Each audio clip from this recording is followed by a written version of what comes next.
अरे शाद बेटा, बहुत बहुत मुबारक हो, तुम डॉक्टर बन गए। मुझे जैसे ही पता चला मैं मिठाई लेकर पहुंच गया।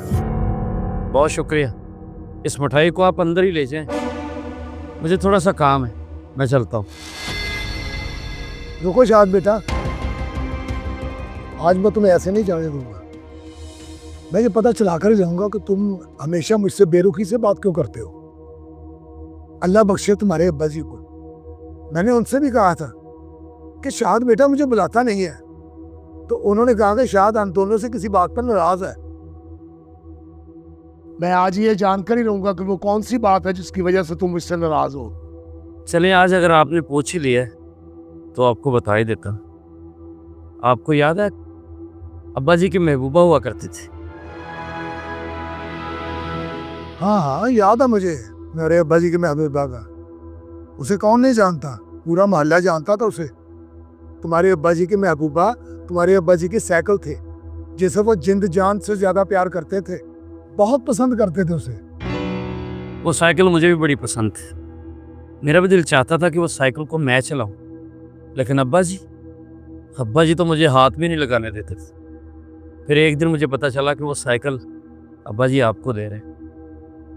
मैंने बड़ा मना किया, कहा कि ये साइकिल आप मुझे दे दे, लेकिन अब्बा जी ने वो साइकिल आपको दे दी, वो भी फ्री में। मेरा दिल टूट गया, मुझे बहुत ही बड़ा सदमा पहुंचा। बस इसलिए उस दिन से मेरे दिल में आपके लिए और अब्बा जी के लिए नफरत पैदा हो गई थी। ठीक है, अब मिल गया आपको जवाब सारी बातों का। अब मैं जा सकता हूं?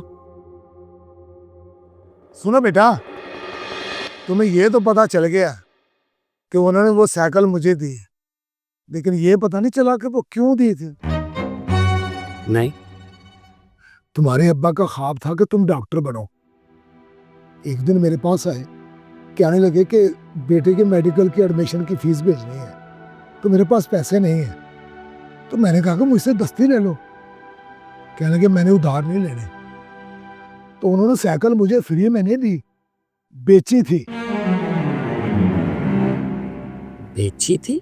हाँ, बेची थी। मैंने कहा ये तो तुम्हारी महबूबा है, इसके बगैर तुम रह लोगे? तो उसने कहा मैं अपने बेटे पर ऐसी लाखों महबूबाएं कुर्बान कर सकता हूं।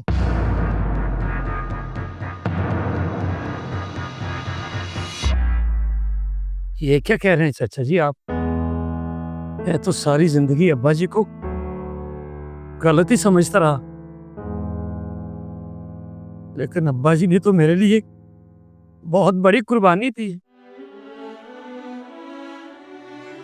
काश आज अब्बा जिंदा होते तो देखते कि मैं डॉक्टर बन गया हूं, उनका ख्वाब पूरा हो गया है।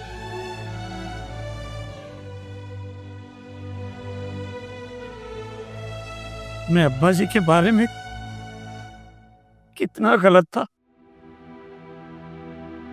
चाचा जी मुझे माफ कर दे। मैं अपने दिल में आपके बारे में भी हमेशा गलत ही सोचता रहा। मैं अभी अब्बा जी की कब्र पे जाता हूँ और उनसे माफी मांग के आता हूँ। आप बैठे, मैं अभी आता हूँ। हमेशा बाप के एहसानमंद रहना। तुम्हारी कामयाबी के लिए बाप ने कितनी दर्दनाक कुर्बानियां दी हैं, तुम सोच भी नहीं सकते।